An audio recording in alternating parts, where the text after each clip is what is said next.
Sayyid Utsman bin Abdullah bin Yahya, dikenal dengan Sayyid Utsman Batavia, tahun 1822 sampai tahun 1914 mengkritik bagi siapa saja yang menjadikan nasab sebagai instrumen kedekatan kepada Allah. Nasab memang menjadi suatu standar kemuliaan dalam ajaran Islam. Namun nasab bukan menjadi patokan seseorang terbebas dari dosa. Prinsip utama dalam keberagamaan seseorang adalah ketakwaannya kepada Allah. Oleh sebab itu, Sayyid Utsman juga mengomentari para oknum yang menipu orang lain melalui faktor kenasabannya. Komentar Sayyid Utsman ditunjukkan salah satunya melalui kitab berjudul Bunah al-Jalis wa Kahwah al-Anis. Pada karyanya itu, Sayyid Utsman mengutip beberapa ayat Al-Quran, hadis, dan pendapat para ulama terkait larangan seseorang yang sombong dalam nasab. Di antaranya Qiyas Al-Mukminun ayat 101 dan Qiyas As-Syuara ayat 214. Pada ayat pertama, menurut Imam Jalaluddin Al-Mahali dalam kitab Tafsir Al-Jalalain, ketika tiupan malaikat Israfil, sangkakala, yang pertama atau kedua, tiada lagi pertalian nasab yang dapat mereka bangga-banggakan. Tidak pula mereka saling bertanya tentang pernasaban tersebut, disebabkan kengerian yang menyibukkan diri mereka pada hari kiamat itu. Sedangkan pada ayat kedua, Sayyid Utsman menjelaskan bahwa tatkala ayat ini turun, Rasulullah memanggil para suku Quraisy dan meminta mereka untuk menyelamatkan diri mereka masing-masing dari api neraka. Kemudian Rasulullah bersabda, artinya, wahai Fatimah binti Muhammad, wahai Safiyah binti Abdul Muthalib, wahai Bani Abdul Muthalib, aku tidak bisa melindungi kalian sedikit pun dari siksa Allah, hanya saja kalian memiliki rahim, kerabat, yang aku akan terus jalin silaturahminya di dunia. Sayyid Utsman bin Yahya, Bunah al-Jalis wa Kahwah al-Anis, Batavia, Syawal 1314 halaman 42.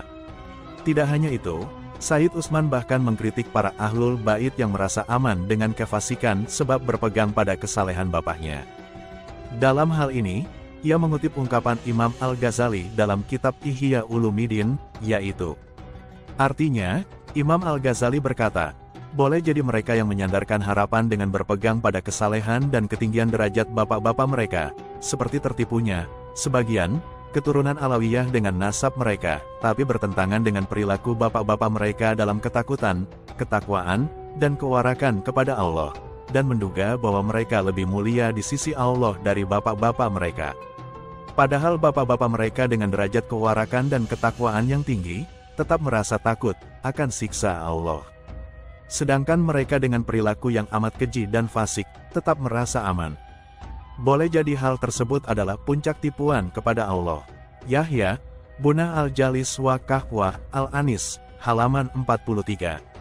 Lihat juga, Imam Al-Ghazali, Ihya Ulumuddin, Kitab Zam al-Ghurur, Dar Ibn Hazm, Lebanon, 2005, halaman 1303. Menasihati ahlul bait yang menyimpang adalah bentuk mahabbah. Bagaimanakah mewujudkan kecintaan? Apakah dengan bentuk menaati semua perilaku para ahlul bait, termasuk perihal maksiat? Pembahasan ini jika tidak dipahami secara komprehensif, maka akan terjebak dalam fanatisme kesukuan. Sayyid Utsman menyadari hal tersebut dan tidak membatasi masalah ini dalam persoalan cinta saja, atau bahkan mewujudkan cinta itu dengan ketaatan secara absolut. Sebab, salah satu cara mencintai ahlul bait adalah menunjukkan sikap hormat dan akhlak kepada mereka. Sedangkan salah satu cara melaksanakan rasa hormat kepada ahlul bait adalah membimbing mereka ke jalan yang benar. Menurut Sayyid Utsman, jika seorang ahlul bait itu jahil atau melanggar syariat, maka tidak harus diikuti kelakuannya tersebut. Tapi, yang perlu diingat adalah jangan sampai membenci pada pribadi, zat mereka. Justru, wajib bagi umat Islam untuk memberi nasihat padanya supaya ia menuntut ilmu dan mengikuti perilaku para nenek moyangnya. Sayyid Utsman berkata, artinya, di antara bentuk kecintaan kepada ahlul bait sebagaimana yang disenangi Nabi Muhammad adalah membimbing mereka kepada jalan taat kepada Allah dan tinggalkan maksiat. Hal ini sebagaimana dijelaskan oleh guru kami Habib Abdullah bin Umar bin Yahya dalam karyanya Tazkirah Al-Mukminin. Sayyid Utsman bin Yahya, Mirah al-Haq wa al-Insyaf fi Hukuk al-Sadah al-Asraf, halaman 10. Bahkan, Sayyid Utsman menegaskan bahwa dengan memberi nasihat kepada para ahlul bait itu lebih besar manfaatnya dan suatu hal yang sangat disukai oleh Rasulullah. Dalam hal ini, Sayyid Utsman menukil pendapat seorang ulama dari kitab Al-Durar Al-Nakiyah. Artinya, bentuk manfaat paling besar dan paling mulia kepada para ahlul bait adalah menolong mereka dalam menuntut ilmu syariat dan mengikuti kelakuan kakek mereka, Nabi Muhammad SAW. Siapa saja yang menolong dan membimbing mereka atas hal tersebut, maka sungguh ia telah membuat budi yang amat besar kepada Rasulullah, yang menyebabkan ia mendapat syafaat di hari kiamat. Yahya, Risalah Dua Ilmu, pada menyatakan perbedaan antara dua macam ilmu dan dua macam ulama, Jakarta, Maktabah At-Tahiriyah, 6 Rayap 1382H, halaman 30. Sayyid Utsman memiliki banyak karya tulis yang membahas perihal ahlul bait dan habaib di Nusantara. Menurut Ahmad Fauzi Ilyas dalam artikel Sanad Media berjudul Sayyid Utsman Betawi dan Pengenalan Habaib di Nusantara, 2020, setidaknya ada 7 judul yang ditulis secara khusus tentang tema tersebut, yaitu 1.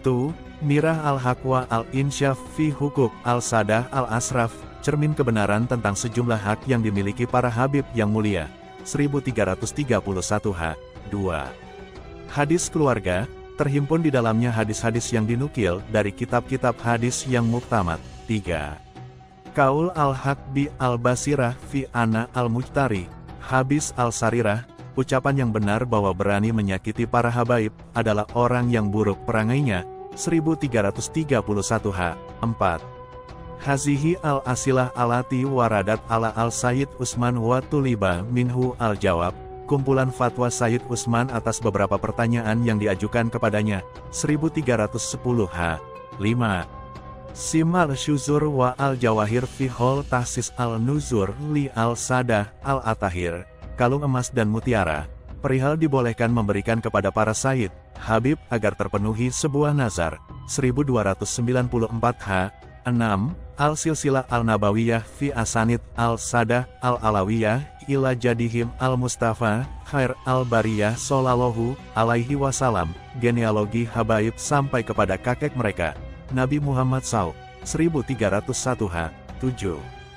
Zikr Masyayi Al-Mualif Al-Lazina Ahhaza Ayyum al-ilm kiraatan wa talakian wa ijazatan wa tabarukan min al-aima al-mursidin al-masyurin, para guru penulis yang dari mereka diperoleh ilmu, baik secara kiraah, talaki, ijazah, dan keberkahan. Dari sekian karya tersebut menunjukkan perhatian Sayyid Utsman terhadap ahlul bait dan habaib di Nusantara. Dengan begitu, tidak heran Asyumardi Asra, W. tahun 1955 sampai tahun 2022, menetapkan bahwa Sayyid Utsman adalah ulama pertama yang memperkenalkan tentang kehabiban di Nusantara. Penekanan itu patut disampaikannya sebagai seorang ulama yang sekaligus mendapat pangkat Mufti Batavia, karena sangat penting bagi umat Islam untuk hormat dan cinta, mahabbah, kepada ahlul bait Nabi Muhammad SAW. Sebab, hormat dan cinta kepada ahlul bait adalah kewajiban yang sudah ditetapkan oleh Al-Quran, hadis, dan ijma para ulama. Sebut saja kitab Mirah al-Haqwa al-Insyaf fi Hukuk al-Sadah al-Asraf. Ia mengatakan bahwa di antara bentuk kemungkaran adalah benci kepada ahlul bait Nabi Muhammad yang mana telah Allah perintahkan kepada hambanya untuk menaruh cinta, mahabbah, dan kasih sayang, mawadah, kepada mereka. Kebencian itu ditunjukkan dengan bentuk merendahkan, menghina, mengganggu, dan menggiring manusia atas kebencian tersebut. Sayyid Utsman mengutip ungkapan gurunya yaitu Syekh Ahmad Dahlan dalam kitab Masyarik Al-Anwar yang mengatakan, artinya, sesungguhnya banyak dari para manusia yang lalai dengan sesuatu yang telah Allah khususkan kepada ahlul bait Nabi Muhammad berupa banyak kemuliaan, dan mereka mengabaikan akan ketetapan Allah untuk menaruh cinta kepada ahlul bait sebagai bentuk wasilah yang besar. Boleh jadi di antara manusia yang mengingkari pertalian Hasan dan Husain, dan pernasaban keduanya kepada Nabi, maka mereka jatuh kepada dosa yang mewajibkan disiksa atasnya. Sayyid Utsman bin Yahya, Mirah al-Haqwa al-Insyaf fi Hukuk al-Sadah al-Asraf, Batavia, 18 Syawal 1331H, halaman 4. Ketetapan Allah untuk menaruh cinta kepada ahlul bait ditunjukkan Sayyid Utsman dengan mengutip pada dua ayat, pertama Qiyas Al-Ahzab ayat 33, kedua Qs Asis Syuro ayat 23. Pada ayat pertama, Sayyid Utsman menjelaskan bahwa yang dimaksud dengan Ahlul Bait adalah Nabi Muhammad, Ali, Fatimah, Hasan dan Husain, dan mencakup pertalian nasab keduanya. Sedangkan pada ayat kedua, tatkala ayat ini turun, terdapat hadis yang diriwayatkan oleh Ibn Abbas, yaitu, artinya, mereka bertanya, "Wahai Rasulullah, siapa kerabatmu yang wajib bagi kami untuk menaruh cinta kepada mereka?" Rasulullah bersabda, "Ali, Fatimah, dan keturunan keduanya." Hari Ahmad dan Tabrani. Sayyid Utsman juga menambahkan hadis yang diriwayatkan Zaid bin Arqam dalam kitab itu. Rasulullah bersabda, "Sesungguhnya aku tinggalkan kepada kalian sakalain, dua hal berat, jika kalian berpegang padanya tidak akan tersesat setelahku. Satunya lebih besar dari yang lain. Pertama, Al-Quran, tali Allah yang terbentang dari langit ke bumi. Kedua, keturunanku. Tidak akan berpisah keduanya hingga datang telagaku, hari kiamat, maka lihatlah bagaimana kalian akan perbuat pada keduanya sesudahku." Hari At-Tirmidzi. Dalam mengomentari hadis ini, Sayyid Utsman mengutip pendapat Ibn Hajar Al-Haytami dalam kitab Al-Sawaik, Al-Muhrikah, yaitu, artinya, Al-Quran dan Ahlul Bait dinamai dengan sakalain, karena sakal, perkara berat, adalah segala sesuatu yang berharga, terhormat, dan harus dijaga. Karena, keduanya itu merupakan sumber dari segala ilmu keagamaan, hikmah, dan hukum syariat. Dengan begitu, Rasulullah menganjurkan umatnya untuk selalu mengikuti dan berpegang pada mereka. Yahya 7. Sebetulnya, penegasan Sayyid Utsman akan hal ini lebih utama ditujukan kepada kelompok Islam yang beraliran ekstrim seperti Khawarij dan Rafidah. Bagi Sayyid Utsman, kedua kelompok ini sudah menyimpang dari ajaran Islam yang benar. Khawarij berada di posisi anti Ahlul Bait, sedangkan Rafidah anti kepada para sahabat Nabi. Hal ini terlihat dalam beberapa karyanya yang banyak mengomentari mereka dengan kritikan tajam. Misal pada karyanya berjudul Risalah Dua Ilmu, pada menyatakan perbedaan antara dua macam ilmu dan dua macam ulama, Sayyid Utsman mengutip ungkapan ulama Makkah yang akrab dengan Nusantara, Syekh Abdul Hamid bin Muhammad Ali Kadas bin Abdul Qadir Al-Hatib, panggilan akrab Syekh Abdul Hamid Kudus, dalam karyanya berjudul Irsyad Al-Muhtadi. Komentar Syekh Abdul Hamid Kudus ialah, artinya, maka hindarilah diri kalian wahai orang yang menyayangi agamanya dari mendengarkan suatu cerita rekayasa yang dibuat oleh kelompok Rafidah dan Khawarij, berupa dusta dan celaan atas hak para sahabat dan Ahlul Bait.